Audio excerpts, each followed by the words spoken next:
So the fake Duchess likes to say social media is the most unsafe place for children in the world, unless you're desperately trying to hide your latest flop using your daughter, Lilibet, to do so. Watch.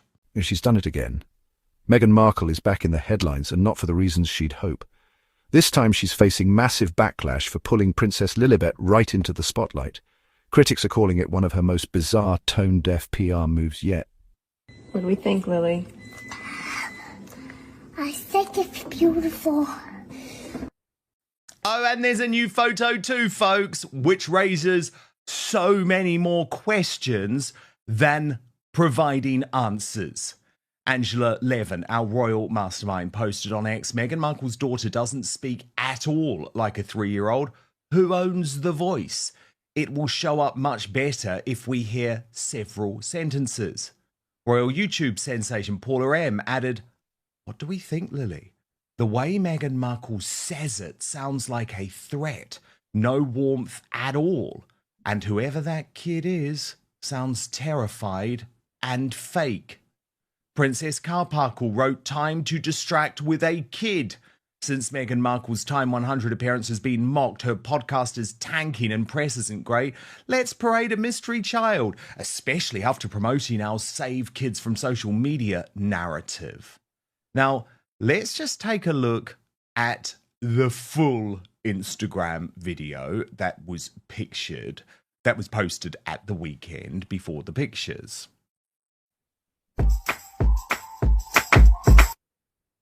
And you would see that the pictures started a wholesome weekend.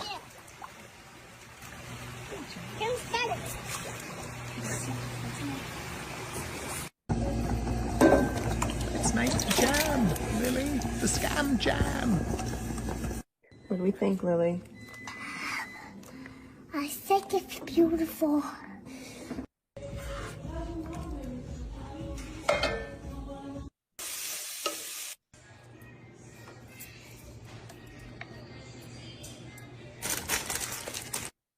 I mean, none of that looks beautiful to me, to be totally honest. Then we got the pictures posted on the grid. First up, so-called Prince Archie, then so-called Princess Lilibet with deflamed red hair. Brittany, editor of the Royal News Network. Okay, first up, this is clearly a distraction technique. We're not going to be distracted. We're going to come to the monumental flop that is Confessions of a Female Founder in just a moment. But what did you make of this? I mean, let's just assume for 1 second that these are genuine pictures and genuine voices. Are you going to be offended, Brittany, if I say that as a Brit, I find it a little bit obnoxious that we have members of the royal family in the line of succession with such a, shall I say, strong, bold American accent? Here's what went down. A carefully staged photo op. Meghan with little Lilibet, all smiles for what was supposed to be a touching charity campaign, but let's be honest, it looked more like a brand promotion than a family moment. I mean, I totally understand, Dan, why you would maybe be a bit offended. But looking at Meghan Markle's whole Instagram series there, all I can think is it's so boring. It's so lame that she even has 2.8 million followers is just a reflection of Harry and of obviously his place in the British royal family and that of her children as well. It's such a, I think, sort of pathetic social media offering Meghan Markle is doing, but she's definitely gearing up, I think, to show the kids a lot more because she has a series of flops, a lot of bad headlines going around. And if she gives a little bit of a sound of what Lilibet speaks like, all of a sudden she gets some positive headlines you can say. Although I will argue, she did. I mean, front tasted... page Daily Mail today. Look at this, Brittany. Front page of the Daily Mail in the UK, lapping it up. But surely there are more questions than answers, like why is Lily's hair color changing so rapidly? Why does the voice sound so fake?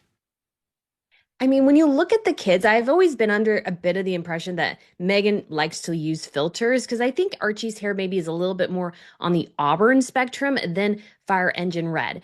And I think she's more than willing to do whatever it takes to sort of sell the narrative, in particular, that they are Spencer children, really trying to associate her family and her side with Diana over the British monarchy. And I think they're really pushing for that. Although the Daily Mail shows that obviously if you have a red head, it's a recessive gene. So it must come from both sides of the family. So it comes from her side as well, the Markle side of the family. So she's really trying to sort of play into this narrative with her children, which is quite sad. It's like, why do you need to sort of, you could argue, fake the color of your kid's hair? It doesn't really matter. But either way, obviously the kids using the voice of Lilibet trying to sell the jam, which was terrible, by the way, or the spread or whatever. And I'm not sure why she's still making jam in her kitchen and it's not jam that she's selling. It's very weird. It's all very, very odd. Yeah, let's just listen to that voice again, Brittany. What do we think, Lily? I think it's beautiful. And the thing is, she knows that, like it or not, there is public interest in how Archie and Lilibet look and sound, not only given all of the questions that remain over the birth and whether she used a surrogate, but just the mere fact that these are royals. And for example, this is probably, Brittany, the first time that King Charles and Prince William have heard Lilibet's voice. I mean, to be fair to William, I don't think he probably cares that much.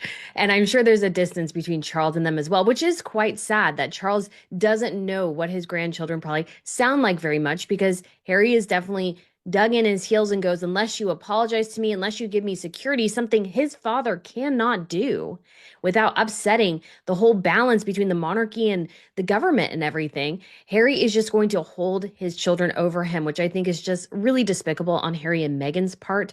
You should be able to have this court case while also maintaining relationships with your family if that is actually something critical for you. But when it comes to these children having a place in the line of succession, and they're just clearly American, that's a big problem, because yes, there are Americans who have become royals, but Harry and Meghan desperately clinging, they constantly use their royal cipher and all these sorts of things to portray themselves as royalty.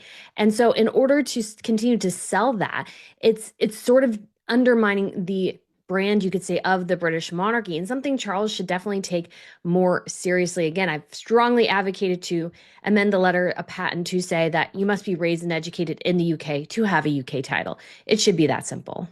Reports say press kits were sent out in advance. Everything down to the lighting and the message felt planned out to the last detail. And royal watchers, they picked up on it instantly. I mean, even veteran palace aides are speaking out. One said, dragging a child into royal drama for press gains? Of course it should. It really should. But the fact is, Brittany, she is almost playing in to our desire to know the truth with all of these pictures where the children just seem to change in a way that is not natural in that short amount of time. And one of the issues here is, I guess, can we actually trust when she took these pictures if they have been manipulated? Oh, we 100% cannot trust when any of this was taken, because she did a lot of promo for American Riviera Orchard in June of last year, pictures she used in an article for People magazine that she should have retaken, in my personal opinion. So we 100% cannot trust the timeline of when any of this was done, when the videos or images or whatever of the children were taken, because she's constantly trying to amend her image. And I think she sort of knows that she's actually the toxic one. So she's trying to actually sort of, you could say, protect her own image by shoving her kids out in front because, oh, they're kids, they're cute. And maybe you'll like me too if I show you my kids. But I'm not honestly that interested in her children. I understand from a line of succession issue, obviously people need to know more. But I honestly don't really care about the kids, nor how it reflects on Meghan Markle's brand at all, because she's an utter hypocrite. She is with grieving families who have lost their children on social media, and yet merching her kids on social media. So you can't have it both ways. She looks like an absolute hypocrite on this topic. I know. And who took these pictures, Brittany? Was it Prince Harry or was it Jake Rosenberg who she seems to be most happy around? I think that is another question too. There's also a lot of derision in this country, Brittany. I mean, actually, well, I think a lot of people agree with you, firstly, about the Instagram presence just being so bad. Nancy Sidley of the Sidley twins wrote, Meghan's Instagram stories are so sloppy. Can't she study how Gwyneth and Akilah do them? She copies everything else they do. She might as well copy their Instagram stories. So there is that point. But actually, there are others here, Brittany, in the conservative media space who are almost now just treating her stunts as a joke. And I thought that was great from Mike Graham and Emma Wolf, because, of course, there is a huge irony, Brittany, that just a couple of days ago, they're hugging the grieving parents whose children have actually died on social media and making you believe, or Prince Harry making you believe, that social media is actually is actually responsible for death scenes, responsible for crime scenes. And then what? He's so terrified of this woman that he's going to allow her to pimp the children out to sell jam. I mean, there's absolutely no consistency in the message whatsoever. Completely inappropriate. And a royal biographer didn't hold back either. This isn't about family, it's about getting headlines. Ouch. The criticism isn't just coming from the UK either. Some American commentators are calling the whole thing exploitative and manipulative. You're 100% right. And they were so right, too, talking about how she's using the kids to sell her products and wares, because the glass jars were the same size as hers and they had the same caps. Obviously, it's not the one she's actually selling, because even her spread recipe that she's selling is different than the one she makes at home. She says inspired by, not the actual recipe. So she's trying to use the kids in order to shill her products. And after talking with families whose children have been lost to social media or the harms of it, which do exist, it's like, then she's pimping the kids out on social media to sell her wares. So it's like, where's the line here? Because she's 100% making money off social media while also telling everyone, well, it's dangerous for you to be on it, or at least her husband is.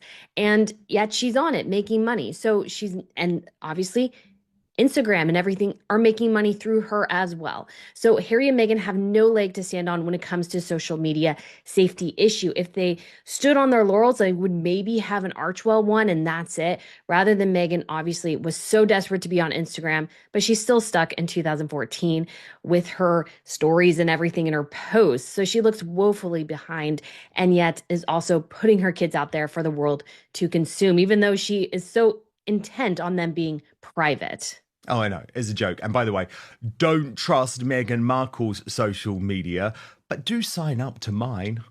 Substack, www.outspoken.live. You get the first access to the Royal Uncancelled After Show every single weekday with all the Royal exclusives that you'll never receive from the Royal Rota or the mainstream media. Now, Brittany, Canal Citadel, who I have a lot of respect for, has a theory that a lot of Meghan's behaviour is as a result of her, quote, psychotic obsession with Catherine's life. Let me take you through this theory, then I'll get you to respond, Brittany. She says it's making her look even more unhinged by the day. So she says on April 23rd, Prince William and Catherine shared the birthday picture of Prince Louis missing his front teeth for his 7th birthday. Within hours, Meg announced that her son Archie is losing his teeth that same week. Like losing teeth can be planned on the dot. Prince William and Catherine also released an adorable video of the behind the scenes, and we heard Prince Louis talk for the first time. I say clearly because this is not really the first time we heard Louis talk. It was when he was merely 3, asking David Attenborough, what manimals do you like? However, people were pleased to hear his sweet voice for the first time clearly, so of course Meg had to match it. Thus, today, as in yesterday, Meghan released a video of her alleged daughter speaking for the first time. You see no one, just blood-red, watery jam before you suddenly hear an odd, breathy voice like a scene out of a horror movie. What is this? Meg is truly living such an odd conundrum, isn't she? On one hand, she said, lied, that she wants her children to have privacy and does not want 80 people in her kitchen, yet in action she continues to shove those children unnecessarily in the spotlight and continue to shove her kitchen in our face. So which is it? Meghan doesn't want privacy for her children. It is clear she wants them to be just like the Wales children. But the Wales children are incredibly guarded by their private parents. They have the most privacy any royal children of an heir has ever enjoyed. We see them at most 3 times every year for key royal occasions. Yet we see them. We know what they look like and how they interact with regular people. And they are very popular because we know they are beautiful, healthy, polite, normal, and well-mannered children. Was this really a heartfelt tribute from a mum to her daughter? Or just another calculated move to grab attention and hijack public emotion? Whatever Meghan's intention, it's clear the gamble didn't pay off. The backlash is fierce. And the palace? Meghan's children, for some odd reason, feel more ghost than human. No one has ever seen them or can attest to what they actually look like. The public gets randomly, heavily photoshopped AI pictures of alleged children or back pictures of limos, heads, and odd voices that do not belong to children. Harry and Meghan make up tales of happy family and happy children no one can validate. What we know is that their heights do not match their ages. The way their parents describe them do not sound like how a 3 or 5-year-old act or sound, and now we have this voice. The worst part of this entire charade is that no one asked for any of this. She said her children needed privacy, and it is perfectly fine. So what is all this horror reveal about? The conundrum Meg has is that she lives to be Catherine and she can never be her, no matter the cosplay and stalking. We know Catherine is a great and dedicated mother raising well-behaved and healthy children because we have witnessed William and her interact with their children publicly, and we saw how her children interact with people on walkabouts. Therefore, her motherhood is real, endearing, and relatable. Meghan's motherhood is akin to a James Herbert horror book. It is incongruous. It is unnatural. It has more question marks than a quiz. You get an odd feeling that something very sinister is laying underneath. Thus, no mother of a 3 or 5-year-old can actually relate to her because Meg is acting as someone who has never met a 3 nor a 5-year-old. And Brittany, I thought she made some really fair points there. Do you? I do think so as well. I'm not necessarily of the opinion that Meghan is trying to cosplay Catherine. What I do think, though, is Meghan is so frustrated, I think, to sort of realize the limitations of marrying the spare. She thought she got the huge bachelor, and then life sort of went off the rails for her.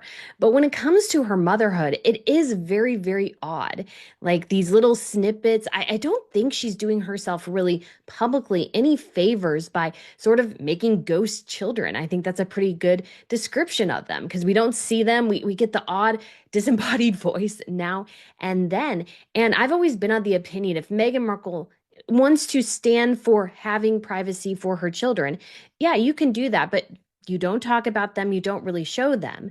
And it is odd that we don't really get too many reports of them outside the home. I mean, it's been sort of, I think, alluded to that Harry doesn't really like them outside the house because he's afraid that the paparazzi are going to pop out of a bush somewhere and get a picture of them. And so I think they spend a lot of time at the house. All their friends, I'm sure, have NDAs they have to sign. And so we really know nothing about these kids. Whereas the Waleses, we know a ton.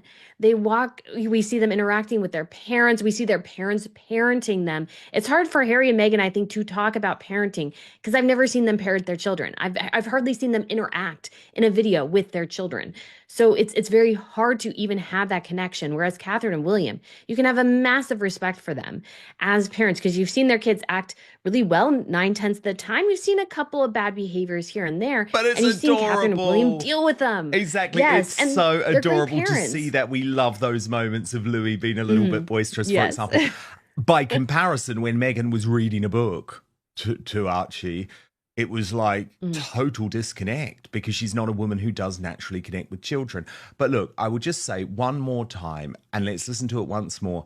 Meghan, if you thought this was going to convince us, hell no. This is more a horror movie than something cute. Totally silent. Meghan's right back in the centre of controversy, and you better believe the world is watching. So what do you think?